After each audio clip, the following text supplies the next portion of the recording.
comment est-ce que tu définis la créativité de manière générale? Pour toi, c'est quoi être quelqu'un de créatif, c'est quoi, globalement? Que déjà, la créativité, c'est même pas une question de sous-côté, sur-côté.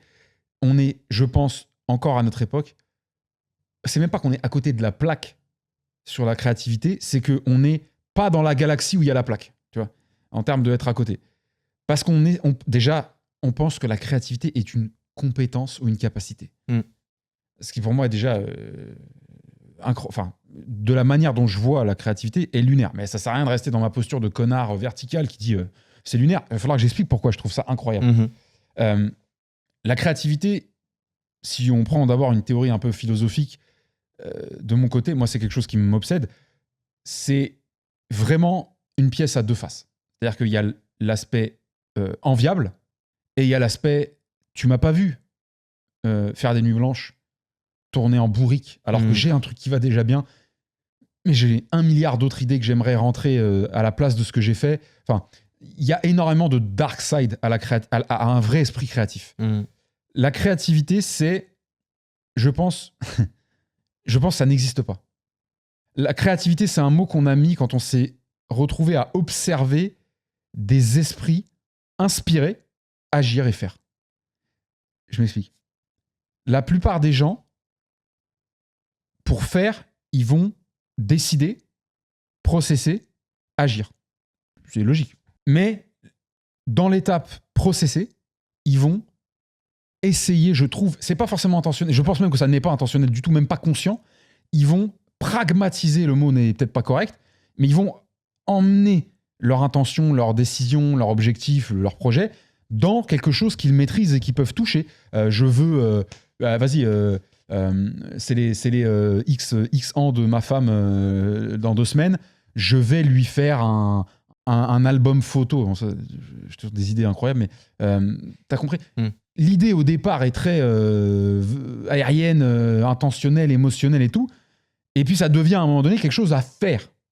Et donc, d'un seul coup, tout ce qui touche le côté un peu sans limite, ouvert, arborescent, potentiel et tout, perd de sa valeur parce que là, il faut que ça rentre dans la toute petite case de la réalité et du possible et du réalisable et de l'accessible et du finançable. Et tu vois ce que j'ai, toutes les contraintes et les contraintes et les contraintes et les contraintes.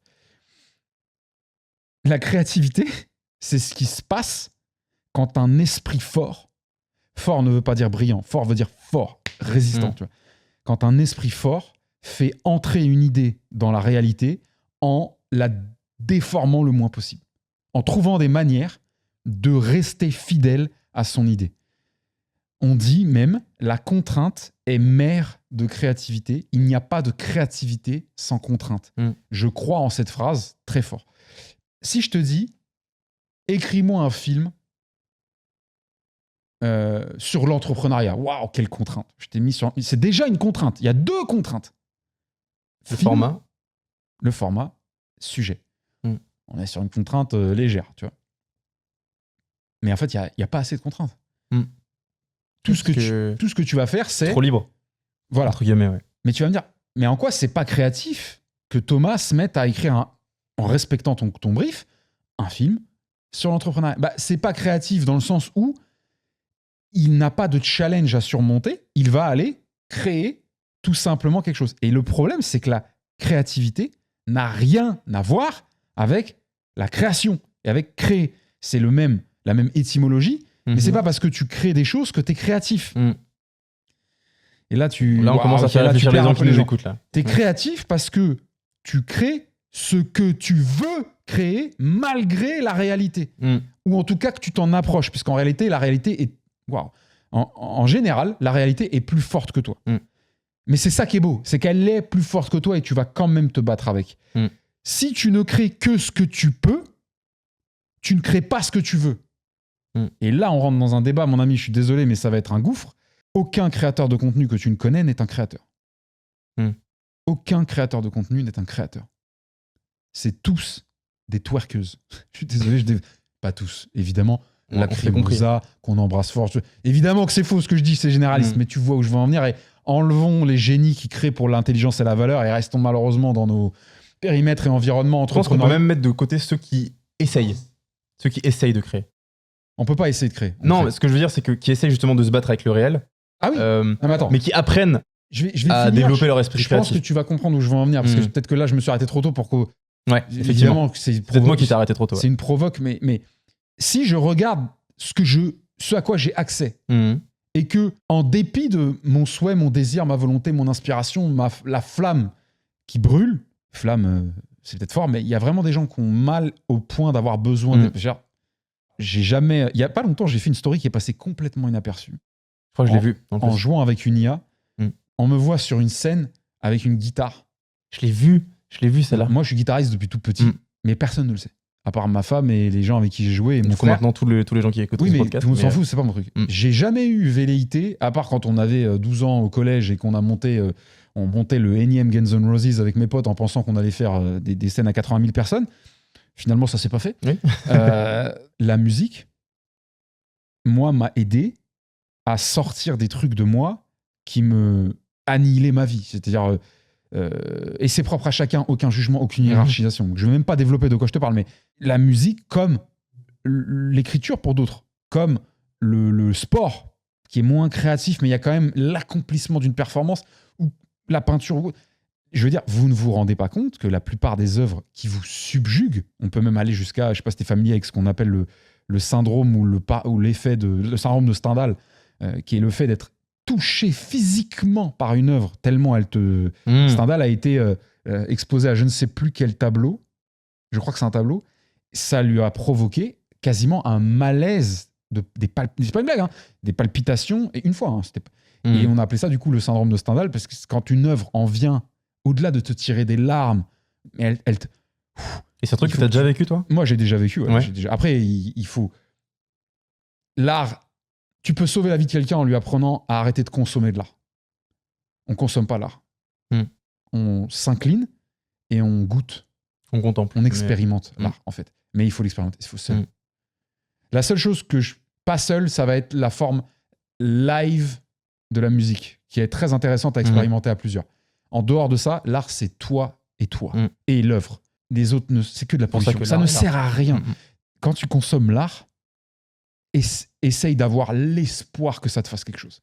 Plutôt que moi, la Joconde, mais putain, t'es qui pour juger, évaluer ? Par contre, le jour où t'as la chance d'être touché par une œuvre, ça peut être littéralement, moi, les illusions perdues de Balzac, je comprends pas que j'ai pas croisé ce texte à l'école, je comprends pas que ce truc existe. On l'a fait à l'école. Alors moi, j'ai pas eu la chance d'eux, mais c'est l'œuvre, c'est les illusions perdues de Balzac, et 10 minutes après, c'est le couplet de Blacko dans Du rire aux larmes de Sniper, qui est, je sais pas forcément ton actu, ta génération, mais c'est incroyable. C'est-à-dire que c'est que du rap, c'est que un mec qui a écrit, mais c'est pur, c'est de l'art. C'est magnifique parce que c'est littéralement de l'art. Il n'y a pas d'agenda dans l'art, c'est un besoin de sortir un truc, et souvent, ce truc est de la douleur. La douleur est la première raison pour laquelle les artistes créent. Après, il y a d'autres choses, mais c'est en général la première des raisons. C'est pour ça que les œuvres te touchent. C'est la connexion, la relatableness entre la douleur que tu ressens empathiquement dans l'œuvre de l'artiste et ton truc à toi. Tu vois. Bref, donc il y a des textes, pas forcément de la musique la plus récente actuellement, même s'il y a des nouveaux lyricistes qui arrivent à réémerger. Moi, j'ai une génération où l'emphase était vraiment mise sur le panache verbal. La prose. Le panache de l'écriture. Tu vois. Pas la technicité pure. Il y a eu une phase très sage poète de la rue, lunatique et tout. C'était plus la technicité de ton verbe qui était impressionnante. On a conservé cette technicité, mais on lui a aussi imposé un panache. Et tu vas tomber sur des... Enfin bref, tu vois, des salives, la secrète connexion, des fabs chez Buffa. Ouais, ça me parle. Il y a tout. Il y a la technique et il y a le sens. Genre le triple du Eminem. Si tu veux la quintessence de la technicité, des 5 lectures. Il en parle dans une interview d'ailleurs, Eminem, je crois. Tu sais, la déclinaison des E dans son phrasé, c'est une folie, vraiment. Quand tu lui dis, il y a pas de mot qui rime avec ça. Si. Il va écrire un texte de 18 pages. Tu vois, et c'est une folie. Créativité. Fais-moi penser Eminem. Créativité. On vient de définir ce qu'est la créativité avec Eminem. Bref. Donc tout ça pour revenir, c'est que... Ouais, c'est bon, j'ai compris pourquoi. La musique, j'en parle pas. Tu me verras pas du contenu, machin truc.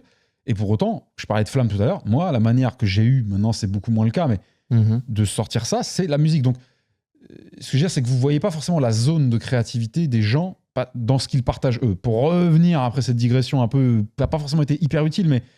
Et donc, ce que je veux dire avec cette story, c'est que j'ai fait cette story pour exprimer le fait que la musique, et en particulier la guitare aussi, qui est une manière pour moi de crier, tu vois. Enfin, le solo guitare électrique dans le hard rock, le metal, le blues, c'est un mec qui crie ou une nana qui crie. Tu vois, c'est une voix, comme un violoncelle ou un violon. Tu vois, c'est une voix, en fait. C'est pas un instrument, c'est une voix. Tu vois, c'est vraiment littéralement la même chose, mais on fait des choses qu'on peut pas faire. Bref, écoute, je sais pas moi, écoute un solo de Jimmy Page, de Slash. Puis je pense que c'est très propre à soi, tu vois, de savoir apprécier l'art, tu le disais tout à l'heure, d'espérer vivre quelque chose personnellement. Par exemple, peut-être que moi, je vais écouter ce genre de rap, ça va rien me faire, bien sûr, pas du tout. Par contre, je sais pas, je vais écouter du Hans Zimmer, moi ça me fait chialer, tu vois. Et ça dépend de chacun. Et tout ça repose en plus sur cette espèce de dalle très floue, d'égout. Et des choses que t'aimes pas, t'es pas capable de l'expliquer. Alors tu te persuades que t'es capable. Donc, la créativité, c'est quand quelqu'un, plutôt que de dire, alors, qu'est-ce qu'il m'est possible, qu'est-ce qu'on m'autorise, qu'est-ce qui est facile et tout de suite actionnable à faire, c'est pour ça que je déteste l'actionnable.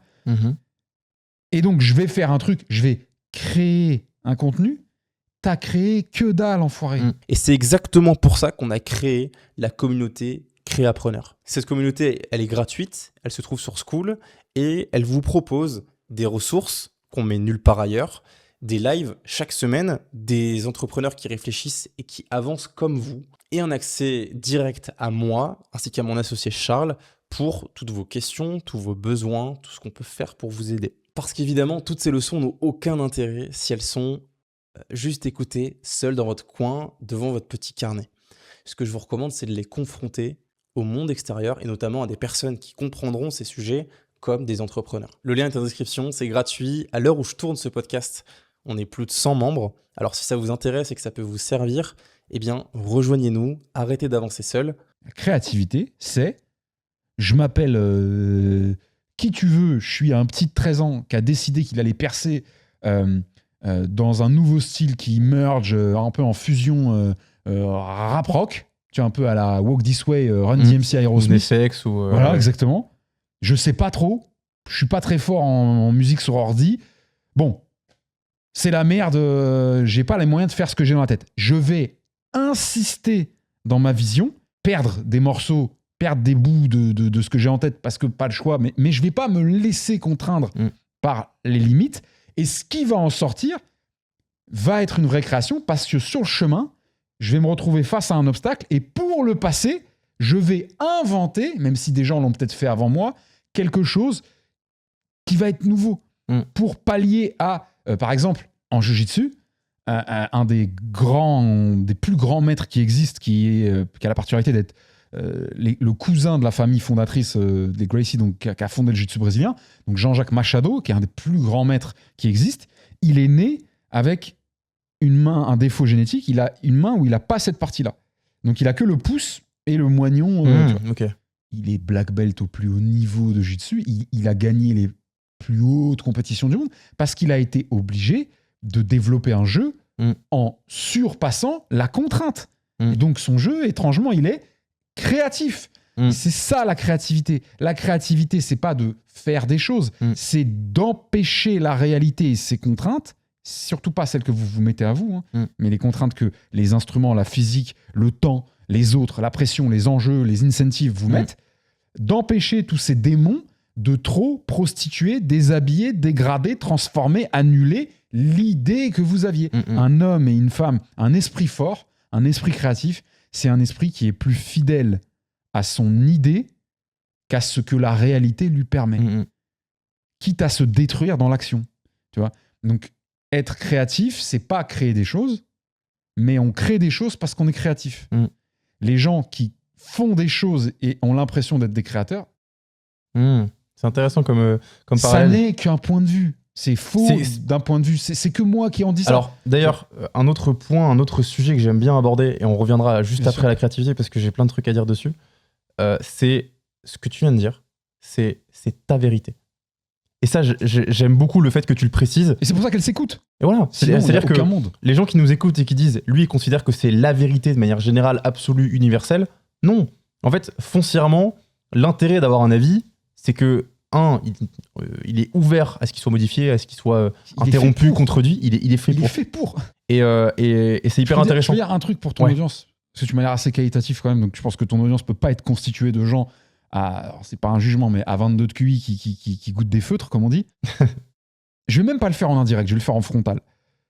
Je m'adresse à ton audience, c'est toi que je regarde, mais si quand vous regardez quelqu'un s'exprimer, moi, qui tu veux, je m'en branle, quelqu'un qui affirme quelque chose, où tu sens qu'il y a un effort d'expression, là, t'as senti qu'on se faisait mal. Je suis pas venu avec un script, hein, tu vois ce que je veux dire. Donc j'ai pas d'agenda, j'ai pas d'intention. Je suis juste en train de penser, en train de m'exprimer. Si quand cette personne s'exprime, vous ressentez une douleur, une gêne, et que vous vous dites mais non, mais c'est pas vrai ce qu'il dit, c'est pas la réalité absolue, pragmatique et totale sur l'univers, et que ça vous déclenche une réaction de contre, vous n'êtes pas intelligent. Pas encore. En tout cas, vous ne savez pas utiliser votre esprit correctement. Si ce que j'affirme ou que Nicole Kidman affirme ou je m'en branle de qui affirme déclenche en vous une contrariété, une envie de contrer, d'amplifier, d'arbitrer les angles morts, faites-le. En fait, c'est ce que j'allais te dire, c'est qu'en fait, ce que j'en pense, c'est que c'est bien qu'ils ressentent ça. Parce qu'en soi, c'est même inévitable. C'est-à-dire qu'en gros, je dirais que je partage à moitié ton avis, dans le sens où si jamais ça génère cette frustration et que derrière, vous n'avez pas l'intention d'argumenter pourquoi est-ce que vous n'êtes pas d'accord, là vous êtes bête. Par contre, si t'entends quelqu'un qui a une affirmation, que tu dis non, je suis pas d'accord avec lui, et voici pourquoi, et je vais réfléchir à pourquoi, là c'est intelligent parce que du coup je vais me nourrir de la vérité de quelqu'un d'autre pour solidifier mon propre avis, tu vois. Et là du coup il y a une vraie forme d'intelligence que, je veux dire, on est tous pas d'accord avec plein de gens. Non, on le veuille ou pas. Être d'accord ou pas d'accord, c'est un terme qui est trop enfermant. C'est changer quand vous le pensez, je suis d'accord avec, dites en ce moment, ce moment, sur ce sujet, je pense pareil que lui. Déjà, ça change le game de qui a raison. Personne n'a raison. Il n'y a que des gens qui pensent. Retenez bien, personne n'a raison. Trump n'a pas raison.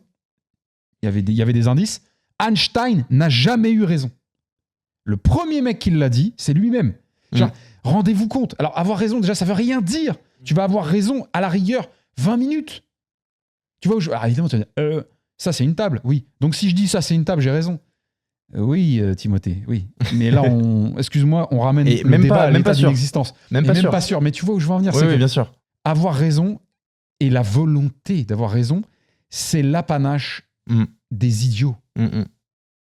Des idiots. Mais un idiot n'est juste quelqu'un qui n'a pas compris qu'il n'était pas intelligent. Il n'y a pas d'intention, encore une fois. Donc, il faut juste les empêcher de vous perdre du temps et de vous faire du mal, les idiots. Il ne faut pas faire autre chose. Il ne faut pas chercher à les combattre et à les vaincre. Comme on dit, ils ont toujours l'avantage du surnombre. Alors, est-ce que c'est vrai? J'en sais rien. Mais c'est ça, c'est que là, si je prends la peine de déverser tout ça, c'est soit pour que ça aide des gens, soit pour que ça permette à des gens de dire alors moi, quand j'y pense, voilà ce qui sort.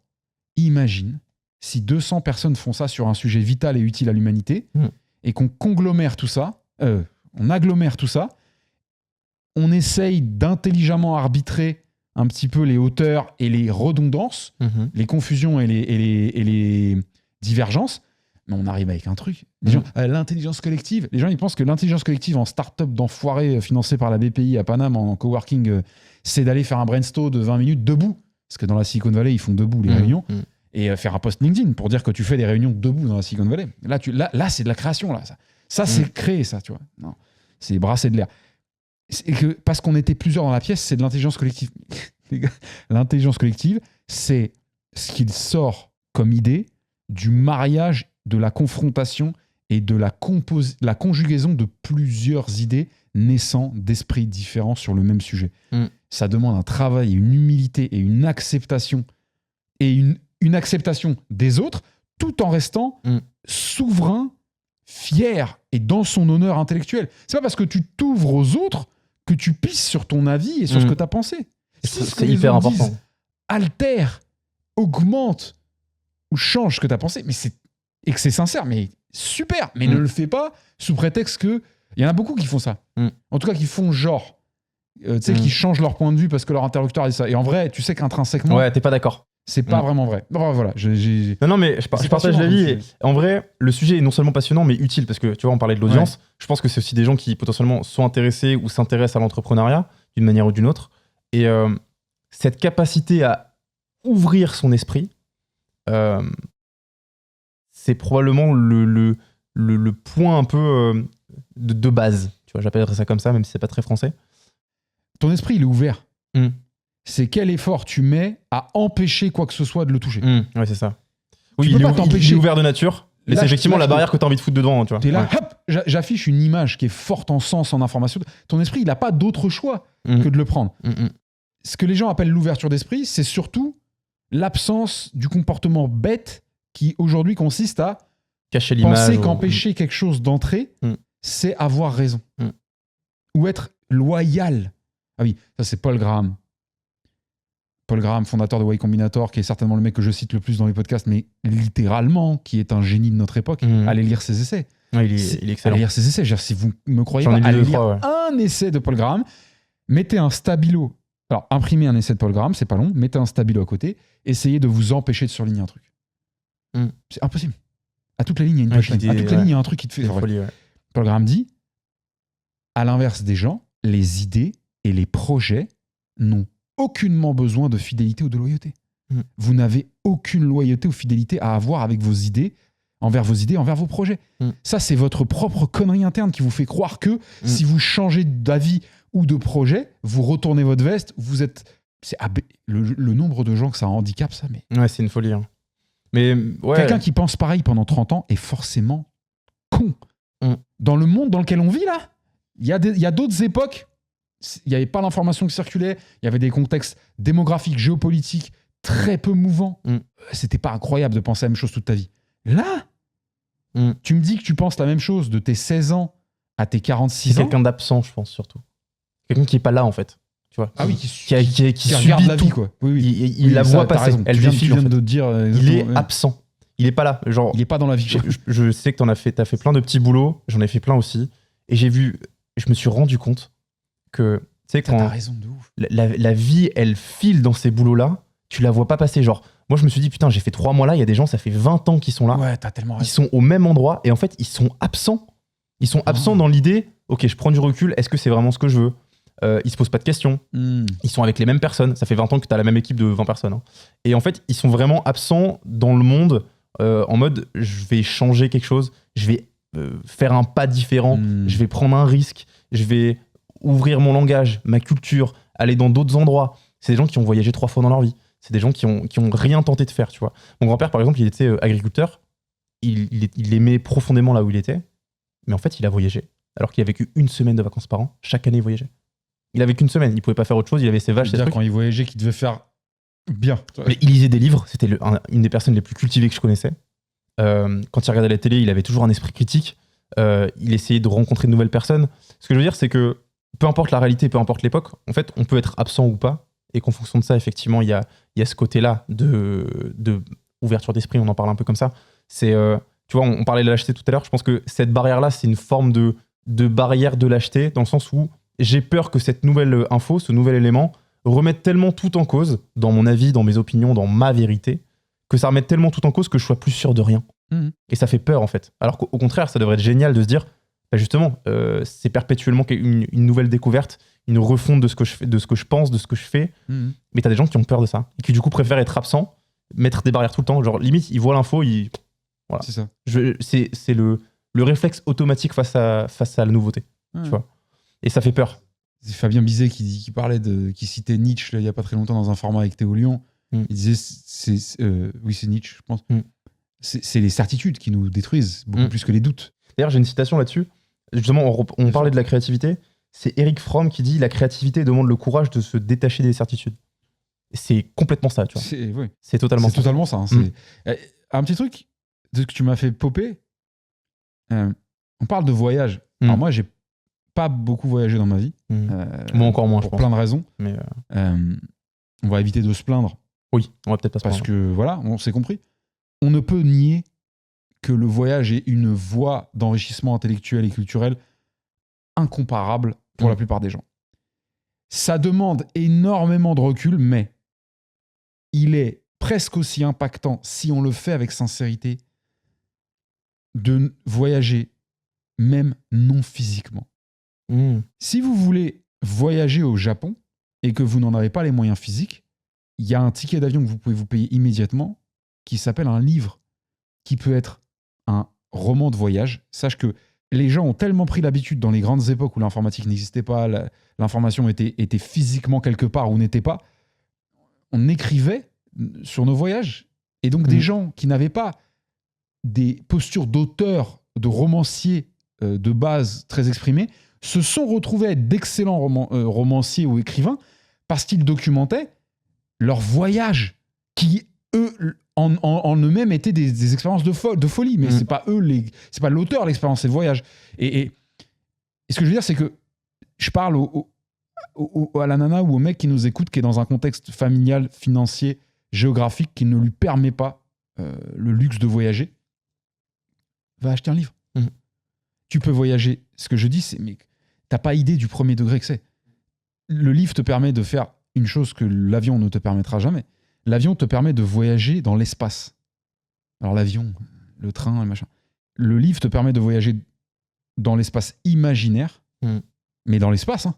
Quand tu lis la description des ornements sacrés, des corniches du premier toit de la porte du temple le plus sacré de Kyoto, je viens d'inventer ce que je dis, mais tu vois le niveau de détail, tu le vois. Hein. C'est-à-dire que lire 5 pages dessus, c'est 10 fois plus puissant expérientiellement que d'être passé avec le quart de touristes avec qui t'es, prendre en photo sur Insta pour la mettre sur ta story. Genre que le mec qui a lu les 5 pages, il est 10 fois plus au courant, mais il l'a pas vu avec ses yeux. Il y a quand même ce côté-là, hein, comment ça s'appelle ce film avec Matt Damon sur l'expérience. Sur l'expérience. Will Hunting. Good Will Hunting. Ouais, c'est ça. Mais t'as totalement raison. Mais c'est pas ça. Il y a ce côté. Je suis pas en train de me dire, attention, l'expérience n'existe pas ailleurs que dans le monde. Oui, ça on est d'accord. Je te parle de voyager. Dans le voyage, il n'y a pas que l'expérience. D'ailleurs, c'est pour ça que je te parlais d'être pas forcément passif. Quand tu voyages, la plupart des gens voyagent passivement. Ils vivent pas d'expérience en voyage. Ils vont dire, ouais, j'ai expérimenté.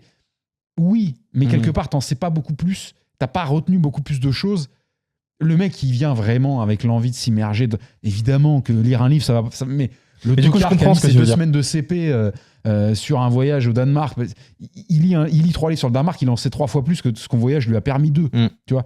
Oui, il sait pas où se garer devant la Fnac de la capitale, mais il semble. Bref, ce que je veux dire, c'est qu'il y a donc la première dimension que seul le déplacement physique vous permet, c'est le voyage dans l'espace, mais le livre le compense grâce à notre putain de caboche qui a un pouvoir fou d'imagination. Mais par contre, l'écrit vous fera voyager dans le temps. Je comprends pas qu'on passe à côté de ça. Dans les 2 sens. Tu veux voyager, présent, futur, passé. Alors oui, le futur. Et même d'autres réalités d'ailleurs. Bon, là, on parle de bouquins de voyage, mais tu peux même voyager dans des mondes parallèles. Internet, tu vois. C'est le temps aussi. C'est le temps. Enfin, on va pas rentrer là-dedans. Mais la simultanéité. Voilà. Ce que je veux dire, c'est que les gens qui sont frustrés par leur incapacité financière, physique et contextuelle à se déplacer physiquement en voyage, n'hésitez pas à lire. Ouais. Je pense qu'ils peuvent vivre en fait la partie stimulation intellectuelle que peut générer un voyage sans que ça. Malheureusement, t'as pas l'entièreté de l'expérience, mais t'en as la majorité. Tu vois. T'as peut-être pas l'expérience sensorielle du visu, tu vois, mais t'as l'expérience intellectuelle de te plonger dans une culture, te plonger dans un monde parallèle différent, tu vois, et du même tien. Parler avec quelqu'un, je sais pas si un jour vous avez l'occasion de rencontrer. Je pense à quelqu'un que j'ai pas connu, par exemple, qui est la grand-mère de ma femme. La grand-mère de ma femme, elle a vécu la guerre du Vietnam, la vraie guerre du Vietnam. Donc, et elle est venue en France avec son grand-père après la guerre du Vietnam. Je pense que t'asseoir avec cette dame qui malheureusement est partie il y a très longtemps et je l'ai pas connue, tu pourras pas en fait voyager autant dans le contexte du Vietnam en persécution, en occupation. C'était horrible. Enfin, c'était un contexte particulier. Beaucoup de gens déplacés et tout. Bon, aujourd'hui, tu peux plus regarder des documentaires, etc. Tu peux plus le revivre. Donc, tu peux même pas aller voyager. Ça, tu peux aller au Vietnam si tu as envie, mais tu vivras pas ça. Par contre, parler avec cette personne-là, c'est quand même une porte sur ce genre de voyage qui est folle. Et cette idée de créer son propre mouvement au lieu de suivre celui des autres, ce n'est pas juste une leçon de plus dans ce podcast, c'est véritablement ce sur quoi je travaille tous les jours au quotidien. Alors c'est une parenthèse qui ne s'adresse pas à tout le monde, ça s'adresse à vous si vous êtes coach, formateur, freelance et que vous avez la sensation de suivre perpétuellement le mouvement, les méthodes qui vous sont proposées, les nouveaux hacks du mois, du trimestre et finalement de vous rendre dépendant de ces changements perpétuels. Et à force de vous rendre dépendant aux algorithmes, aux systèmes, aux méthodes, eh bien, vous avez l'impression que vous ne construisez jamais vraiment quelque chose qui vous appartient vraiment et qui sera vraiment périn. Et c'est exactement ce qu'on résout avec mon associé Charles à travers un accélérateur qu'on a appelé Créapreneur, qui est donc la suite de notre communauté gratuite et qui est donc un accompagnement sur 6 mois pour 5 personnes par mois pour transformer votre marque personnelle en un atout qui vous rend indépendant, justement, de ces méthodes, de ces changements, de tout ce qui modifie perpétuellement votre manière d'agir. Et le premier pas pour rejoindre l'accélérateur, c'est prendre un appel avec moi ou avec un membre de notre équipe qui saura au mieux vous guider, non pas sur directement l'accompagnement, mais sur ce qui est le mieux pour vous. Le but de ces appels, c'est fondamentalement de vous apporter de la valeur, c'est-à-dire que ça n'est pas obligatoirement un appel de vente, mais plutôt un appel de guidage. C'est-à-dire que s'il y a besoin de refaire un autre appel plus tard, on le fera avec plaisir. Ainsi, si vous avez besoin aujourd'hui de comprendre pourquoi est-ce que vous vous sentez aujourd'hui dépendant et finalement plus maître de ce que vous faites et que vous n'avez pas créé vraiment quelque chose qui vous appartient, eh bien cet appel il est fait pour vous. Alors n'hésitez pas à le faire, c'est le 2e lien en description. Prenez un appel avec nous, avec un membre de notre équipe, que ce soit moi ou Charles ou un membre de l'équipe, afin qu'on puisse vous guider au mieux et vous aider au mieux à travers les doutes que vous vivez au quotidien, parce que on le sait, c'est probablement le plus important pour vous, c'est d'être guidé par des êtres humains. Pour en revenir une dernière fois à ce sujet, après j'ai un dernier sujet dont j'ai envie de parler, on va un peu toucher aux neurosciences dans ce petit bout-là. C'est, est-ce que tu connais le Salient Network? Le Salient Network. Salient. Ouais, donc c'est le réseau de salience, ça s'appelle comme ça. En fait, c'est un réseau neuronal qui est responsable de notifier une information qui mérite notre attention. Ah ok. En gros, c'est ça. Pas du tout. Et bah du coup, ce réseau-là, il est écrit juste Salience. Salient, c'est le réseau de salience. Oui, mais S-A. Ah non. J'aimerais bien les retrouver derrière. S-A-2-L-I-A-N-T. Ok, Salient. Et en fait, ce réseau-là, il est responsable de notifier si cette information-là, je vais la notifier comme hiérarchiquement intéressante ou pas. Et en fait, ce qui est expliqué par certains psychologues, je ne sais plus lesquels, je ne veux pas sortir des blazes, ils expliquent qu'en fait, les esprits créatifs sont mal compris parce que contrairement à la plupart, ils vont considérer que beaucoup d'informations différentes méritent de l'attention et qu'en fait, c'est pour ça qu'ils comprennent plus de choses. Et tu vois, tu parlais de TDAH dans un autre podcast. Les gens qui ont des TDAH, c'est un des réseaux qui est déficient, même si on ne peut pas forcément considérer ça comme déficient, parce que eux, ils vont considérer que tout ce qu'il y a autour, certains en tout cas. Moi, je pense que c'est l'inverse, hein, pour être très clair avec toi. Je pense que les pseudo-TDAH, les arborescents intellectuels sont les gens normaux et que notre mode de vie a déformé ça. Mais c'est encore une fois ma taille qu'à moi. Complètement d'accord. Et je pense qu'aussi, justement, c'est notre mode de vie qui fait qu'on prend plus toutes les infos et que voilà, on va bêtement vers. Enfin, bêtement. Non, mais voilà. On va vers une seule logique. Mais parce que la société nous guide à ça. Mais ce que je veux dire, c'est que, en gros, les TDAH vont notifier plein d'infos et considérer qu'elles ont toutes une importance. Et certains TDAH, pas tous, mais ont du mal à gérer justement cette abondance d'infos comme étant hiérarchiquement hyper importante. Donc du coup, c'est ça qui fait qu'ils vont « Ah tiens, il y a ça qui est intéressant, et puis ça aussi, et puis ça aussi, et puis ça aussi. » Et en fait, du coup, ils sont un peu perdus dans ces pensées-là. Là où les esprits créatifs ont justement cette capacité, et il y a des TDAH qui l'ont aussi évidemment, à regrouper toutes ces informations-là pour faire émerger quelque chose dans le réel. On en parlait tout à l'heure, je pense que cette vision est bien et intéressante. Toutes ces informations, tous ces éléments qu'ils ont observés nourrissent leur créativité et vont faire émerger des choses et des idées qui vont produire dans le réel qu'on n'aurait jamais imaginé parce qu'on n'a pas capté autant de choses, tu vois, et qu'on n'a pas observé autant de choses et que ce réseau-là de salience qui est surdéveloppé chez les esprits créatifs, chez nous, il est entre guillemets standard, normal, et donc on capte moins de trucs, tu vois, et on est moins sujet à ça. Je pense que tu connaissais pas du coup ce réseau-là. C'est hyper intéressant, du coup, je suis en train de mais du coup, c'est intéressant parce que en gros, le cerveau c'est un muscle. Et donc, comme tous les muscles, ça se développe. Et donc, ce réseau de salience, il se développe. Et donc, ce qui est intéressant, c'est que dans la créativité, je pense aux entrepreneurs parce qu'il y en a qui vont nous écouter, mais pas que, en réalité, tous les créatifs, tous ceux qui veulent développer leur esprit créatif, c'est aussi pas développer leur partie du cerveau, parce qu'en vrai, tu vas pas te toquer dedans, tu vois, mais tu vas plutôt chercher à observer plus de choses, être plus observateur. Je crois que j'avais écouté dans je sais plus quel podcast, quelqu'un qui disait, quand t'es sur la route, t'es pas attentif à tout. T'es pas attentif à l'arbre que t'as vu il y a 2 minutes sur le bord de la route, parce qu'en même temps, t'es en train de parler, en même temps, il y a les voitures, et en fait, tu te souviens de même pas 1% de ce qui s'est passé sur le chemin, tu vois. Et en fait, quand j'ai écouté ça, je me suis dit, c'est quoi, je vais essayer un exercice. Je vais essayer d'être conscient de tout ce qui se passe en même temps. Et c'est un niveau d'attention et de focus qui est hyper difficile, tu vois. Très fatigant. C'est épuisant. Et en fait, par contre, c'est hyper intéressant parce que du coup, c'est un des moyens de développer cette capacité à observer, tu vois, et à trouver dans le minuscule quelque chose d'exceptionnel, tu vois. Rien n'est minuscule si tu le regardes. Oui, c'est ça. Ouais. Dans le minuscule, quelque chose de grand, en fait. Et je trouve que c'est intéressant parce que du coup, c'est l'attention au détail, c'est l'attention à la petite chose. Et c'est vraiment ce qu'on retrouve chez les créatifs. C'est intéressant. J'aimerais bien dire un truc qui pourrait détendre. Alors moi, TDAH, tout ça, j'y connais rien et c'est pas mon truc. Dans le sens où j'ai un radar qui hurle, que ce soit ça ou autre chose, marketing, à chaque fois que j'entends un truc comme ça. Maintenant, il n'y a pas de problème. Il y a des professionnels de santé derrière ça, il y a des gens... Tant qu'on n'excroque pas des gens avec, ça, si vous voulez vous faire plaisir avec tout ça, n'oubliez pas que ce sont des acronymes inhérents à notre époque, aux tendances de se regarder soi, de s'analyser, de machin. Vrai. Peut-être que dans un ancien temps, dans un autre temps en tout cas, dans une autre civilisation tout aussi développée, voire 2 fois plus que la nôtre, on s'en taperait littéralement. Mais ce que je veux dire, c'est que l'intérêt du HPI, du TDAH, du surdoué, du QI, du machin, c'est surtout de pouvoir parler de soi de manière non seulement déconnectée au groupe, mais supérieure. Et ça, moi, ça me fait juste gerber. Donc c'est... Et c'est même caser les gens, hein. Je veux dire, lui, il est comme ça, comme ça, tu vois. En vrai, je vais te dire comment il est, quoi.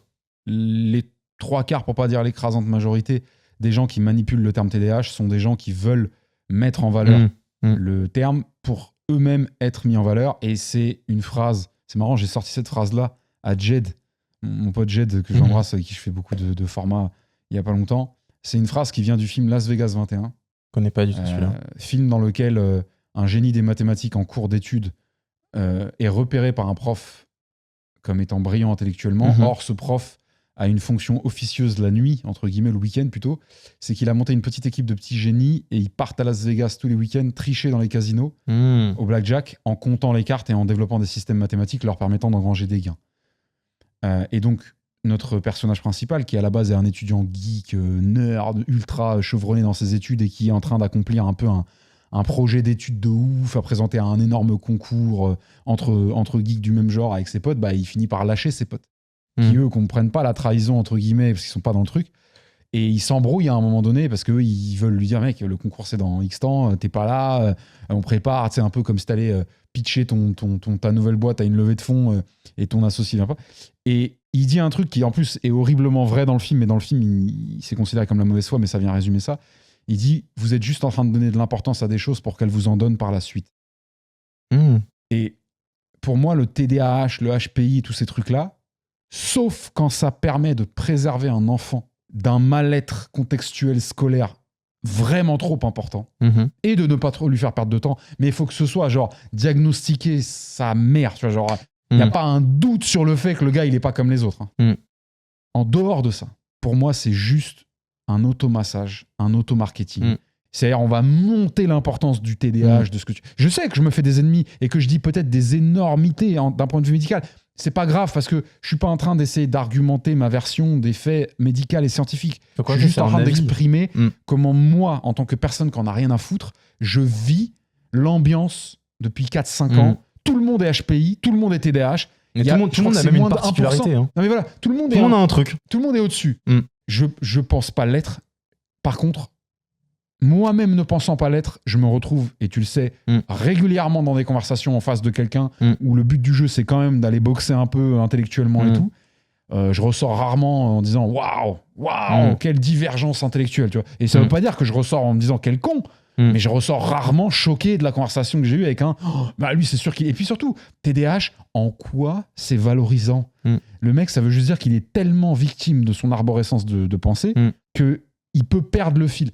En quoi c'est valorisant ? C'est valorisant parce qu'on dit que c'est l'apanage des cerveaux et des esprits ultra développés, ce qui est peut-être vrai, mais encore une fois, ça vient de ton travail. Ça vient de... Tu sais, c'est que hier, je regardais tu sais, moi, je regarde que des contenus à très haute valeur intellectuelle, parce que je suis quand même Basile, etc. Je regardais McFly et Carlito, qui sont certainement mes youtubeurs préférés d'un point de vue itinéraire, trajectoire qu'ils ont eu, respect. Tu veux des mecs créatifs qui ont respecté leur idée de départ. Putain, là, t'es servi. Et il disait, tu sais, c'est insupportable les gens qui blâment, qui trollent, qui détruisent les Parisiens quand des mecs vont en région, des Parisiens vrais Parisiens. C'est moi, je suis Parisien de naissance. Donc déjà, premièrement, c'est pas de mon fait. Toi, je suis né à Paris et je vais. J'ai une partie de ma famille, de mon sang qui est en Bretagne. Je vais en Bretagne et je vais m'émerveiller devant la côte de Granit Rose, qui est juste une merveille. Tu vois. Et il y a un connard, je dis pas que c'est le cas, mais il parlait des mecs qui disent ouais, bah c'est sûr, c'est pas Paris. Tu sais, comme si déjà t'avais une responsabilité dans le fait. Alors déjà, Paris, ça peut être magnifique à certains égards. Alors ouais, clairement. Mais ils disent un truc hyper intéressant. Oui, mais tu n'as pas construit la Bretagne. Tu n'as pas de responsabilité dans la beauté de la côte de Granit Rose. Donc c'est quoi ta réflexion là? Tu vois, donc c'est cette espèce de fraude un peu de s'accaparer une responsabilité invisible d'un État. Donc déjà, vous mettez en valeur un truc dont on est sûr de rien, tu vois, c'est du marketing, hein, je le rappelle. Deuxièmement, vous prétendez que c'est lié à une supériorité intellectuelle, mais encore une fois, ça c'est du zef. Et troisièmement, vous prétendez que c'est une cause à destination de défendre, de préserver, de protéger, alors que la seule raison pour laquelle vous vous levez le matin pour le faire, c'est de vous mettre hors du lot. Je suis expert en TDAH. Vous donnez des importances à quelque chose qui n'en avait pas, dans le but qu'elle vous en donne par la suite. Désolé à tout le monde, mais moi j'ai vu un mec, je dirais pas le nom, à Dubaï, je vivais avec Oussama Ammar et d'autres mecs, il y a un gars qui a pris rendez-vous par notre réseau pour venir nous rendre visite à la maison et rencontrer Oussama pour la première fois de sa vie. Nous, on pensait que c'était un bail de business, etc. J'étais là au moment de l'entrevue. Il est venu pour convaincre Ous qu'il était TDAH. Ous, je sais pas si tu te rappelles de ce truc-là. Bon, Ous, c'est un des mecs les plus empathiques du monde et tolérant et gentil, donc il lui a pas... Mais pendant 1 heure, le gars est venu expliquer à Oussama qu'Oussama était TDAH et qu'il fallait absolument qu'il se fasse diagnostiquer et HPI et qu'il en parle et qu'il crée des formats pour ça et qu'il change sa manière d'entreprendre. Et on était là genre, d'accord. Et le gars n'avait rien à voir avec ça en plus dans la vie. C'était même pas son métier, c'était même pas un médecin. Je trouve ça dingue qu'un mec comme ça vienne voir Oussama Ammar, qu'on l'aime ou pas, que peu importe. Peut-être en se disant... Le mec a... Enfin... Non mais quel intérêt, qu'est-ce qu'on s'en fout? Tout ce bordel que je viens de dire, c'était juste pour dire ça. Écoute bien. Bienvenue dans mon univers. J'aime beaucoup. Sur la route, il est impossible que je prenne en compte les clignements d'yeux de mon voisin passager, le nombre de peupliers, pas d'arbres, de peupliers spécifiques. Impossible. Okay. Je vais t'expliquer ce que c'est la vie dans ma tête. Pas la vie dans la tête d'un TDAH, la vie dans ma tête. Et je sais que beaucoup de gens sont comme moi. Pour que vous arrêtiez de nous regarder comme des teubés qui savent pas tenir le fil dans la concentration. Je vais te mettre 3 petits écrans devant toi. Un là, donc il est dans ton champ de vision, si tu tournes les yeux, ou il est même dans ta périphérie. Un là, un là. Les 3 écrans affichent juste une couleur. Une couleur unie. Hein. Je vais te demander de regarder l'écran principal. Les couleurs vont changer de manière aléatoire en termes de quelle nouvelle couleur et de quand elles changent. Tu vois. Et je vais te faire tenir 5 minutes. Pendant 5 minutes, tu vas devoir enregistrer dans ta putain de tête toutes les couleurs par lesquelles sont passés l'écran. Okay ? Et tu vas finir ces 5 minutes-là, tu vas me demander si on peut aller aux urgences. Parce que maintenant, tu vas imaginer que c'est pas 3, mais 300 écrans, que c'est pas des couleurs, mais que ça peut être des partitions, des notes, de l'écriture, une chose visuelle, une chose auditive, etc. Et tu vas essayer de t'imaginer le même exercice. Et c'est ça, la vie d'un esprit en arborescence. On part d'un sujet qui inspire. Si ça inspire pas, il n'y a pas. Et d'un seul coup, il y a ce que tu regardes. Mais autour, il y a tout ça. Il y a tout ça. Et merci pour ce truc de la salience, parce que j'ai aucun problème de dire que je n'ai jamais connu ce mot avant. Tu viens de m'apprendre. Ça me pose aucun problème. Pourquoi on fait semblant tous de tout connaître sur notre domaine de prédilection? Je fais que de poser des questions parce que je connais très peu de choses. Tu sais quoi? Si je t'avais dit, ouais, la salience, peut-être t'aurais même pas développé. Oula, il connaît, je vais pas faire de la redondance. La salience va faire que sur les 300 écrans, il y en a peut-être 27. Mais tu te rends compte de ce que c'est dans une tête d'être là et de pas devenir fou et surtout de pas fatiguer. Et ce qui fait qu'un TDAH ou un esprit arborescent, il lâche à un moment donné, c'est parce que c'est trop fatigant. C'est épuisant. C'est pas une décision. Et surtout, c'est involontaire et inconscient. C'est-à-dire que quand tu lâches, tu te rends pas compte que tu as lâché le fil principal parce que tu es sur un autre. Et après, quand tu veux y revenir, tu fais ah merde. Mais dis-toi que tu y arrives parfois à revenir. Rends-toi compte de la supériorité. Je t'ai vu le faire 2-3 fois aujourd'hui. Moi, c'est ma vie. Mais alors attention, sache-le, il est beaucoup plus fréquent que je n'y arrive pas que je n'y arrive. Regardez mon pauvre podcast solo Gamba des Gambers, vous verrez le nombre de fois. Mais tu sais, je voulais dire, les gens ont du mal à se représenter, je pense, ce que veut dire ce bordel de TDAH, arborescent, machin. C'est ça. Faites l'exercice des 3 écrans chez vous et faites une sieste. C'est infaisable. Bah, c'est infaisable. Enfin, tu sais qui fait beaucoup ça, c'est la profession qui fait appel au plus haut niveau à ça. En dehors de la force spécialisée, c'est les gens en protection rapprochée. Mais vrai, genre pas le garde du corps de Jake Paul, tu vois, genre, le mec que tu vois pas, qui est le P1 du dispositif de protection de Albert de Monaco, tu vois. Petit lapsus. Lui, il est concentré sur un truc parce qu'il y a une priorité, mais il a 5 autres mecs en visu. Là, le mec à cheveux longs là que je regarde pas, qui commence à un peu trop. Je le vois. Je suis en train de regarder, je sais pas, je le vois. Je suis en train d'analyser le mouvement de ses bras. C'est ça le niveau de protection. Si t'as pas une salience qui fonctionne et un esprit arborescent, ton VIP, il meurt en 3 jours, tu vois. Il y a un autre truc dans ce que tu dis qui est hyper intéressant, c'est que ce réseau de salience, en fonction de chaque personne, et c'est pour ça qu'on est créatif dans certains domaines, c'est qu'il va être sensible à certaines infos et à une thématique d'information qui est très spécifique. Genre, par exemple, là, on est dans un studio de podcast, les esprits, enfin les cerveaux qui ont un réseau de salience qui est très développé, qui est très axé sur la création visuelle, il va être hyper attentif à tous les détails, à la light, à où est la caméra, à l'angle, à est-ce que le micro il dépasse d'un cheveu de là, etc. Pour quelle raison ? Parce qu'il l'a travaillé. Faire pour, voilà. Et c'est pour ça que je dis que comme le cerveau c'est un muscle et que ce réseau-là peut se développer, il va aussi se développer dans un axe particulier. Et donc cette créativité, elle peut aussi grandir parce que je vais me focaliser et me mettre deep dans un domaine, un sujet.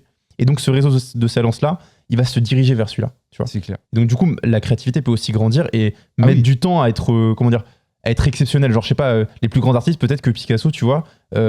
Picasso, je crois que les 10 premières années de sa vie, il n'était pas connu. Je pense tous les peintres, en fait. Tous les artistes. Même tous les artistes, tu vois. Et ce que ça veut dire aussi, c'est que Picasso, avant de faire ce qu'il faisait, il a fait de l'art très classique, de la peinture hyper pas du tout abstraite, tu vois, c'était très réaliste. Je connais pas le début de sa carrière. Le début de sa carrière, il a vraiment fait les beaux-arts, il a travaillé sur vraiment de l'œuvre très classique. En fait, il a maîtrisé toute la base de l'art et il est rentré tellement deep dedans qu'après, lui, il a créé le sien, tu vois. Mais avant ça, il y avait toute cette base-là et je pense que c'est à ce moment-là que tous les cerveaux et tous ces réseaux-là de salience, ils se développent. Et c'est pour ça que ce que je me dis aussi, c'est que moi, tu vois, je suis jeune, je me suis lancé il y a pas si longtemps que ça. En fait, c'est normal que j'ai pas une créativité qui est folle. Par contre, ce qui est hyper intéressant, c'est de me dire, je vais rentrer deep dans un domaine, je vais en apprendre tous les fondamentaux et je vais chercher à observer tout ce que je peux et être de plus en plus observateur dans ce domaine-là pour que justement, un jour, cette créativité, elle grandisse aussi, tu vois. Un peu comme une fleur que je vais arroser perpétuellement avec des nouvelles infos et une capacité à mieux observer, tu vois. Et de la même manière, la sécurité rapprochée dont tu me parlais, bah, quand il débute, forcément, il se dit pas, tiens, je vais penser au mouvement du bras qui est en train de bouger. Par contre, une fois, il s'est fait une petite frayeur. Il s'est fait niquer une fois, plus jamais. Et en fait, ça fait grandir ce réseau-là, tu vois. Il se dit, putain, ça, c'est une nouvelle info. L'expérience rentre dedans. L'itération même. Et clairement. Et il savait que jour 1, il serait pas irréprochable. Exactement. S'il était venu dans cette disposition-là, ça aurait été une cata. C'est hyper juste ce que tu dis. Et de la même manière, tu débutes un nouveau sport, t'as pas les automatismes, tu vois. Genre là, ce matin, m'a fait 2-3 guillotines, bah je me suis pas dit, tiens, son bras il passe là, je me suis déjà fait niquer, du coup je vais faire attention, tu vois. Mais au bout de la 5e fois où je me suis pris, je me suis étouffé, je me suis dit, bon, c'est pas ouf, je vais peut-être changer, tu vois. Mais ouais, en tout cas, je pense que c'est hyper intéressant de le voir comme ça. Merci pour la salience, vraiment, c'est un vrai. Je t'enverrai si tu veux. C'est mon associé Charles, je le salue, qui m'a appris ce mot-là. Donc je l'ai pas inventé ou autre, mais il m'a appris. Pas toi, Charles. Mais voilà.